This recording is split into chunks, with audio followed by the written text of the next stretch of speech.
नमस्कार मित्रांनो, मी Niranjan Nikalje, business coach, business consultant for इनिशो consultancy private limited. Franchise business का ग्रोथ होत नाहीये, काय कारण असेल, फ्रँचायझी बिझनेसमध्ये विजन काय असलं पाहिजे, त्यासाठी आपण इनिशो फ्रँचायझी मास्टरी प्रोग्राम मार्फत काही कोर्सेस घेऊन आलो आहेत.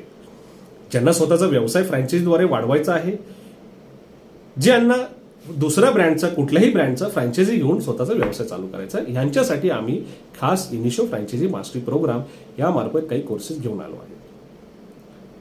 आज फ्रँचायझी ब्रँड हा ग्रोथ होत असताना बरेचसे ब्रँड आम्ही बघतो की बंद होतात. आज दुकान बंद चालू केलं 3 महिन्यांनी, 6 महिन्यांनी, वर्षभरामध्ये ब्रँड बंद होत चालले.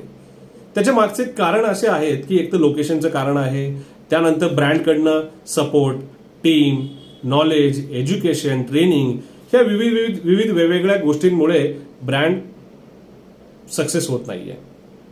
आज जर रेशो बघायला गेलं तर फक्त 90% फ्रँचायझी बंद होतात आणि 10% टिकतात.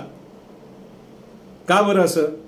कारण की 10% लोक जे आहे ते त्यांचा वेळ पूर्णपणे व्यवसायामध्ये देतात, कंपनीचे एसओपी फॉलो करतात, बिझनेस वाढवण्यासाठी नेहमी प्रयत्न करत असतात, वेगवेगळ्या मार्केटिंग स्ट्रॅटेजीज करत असतात.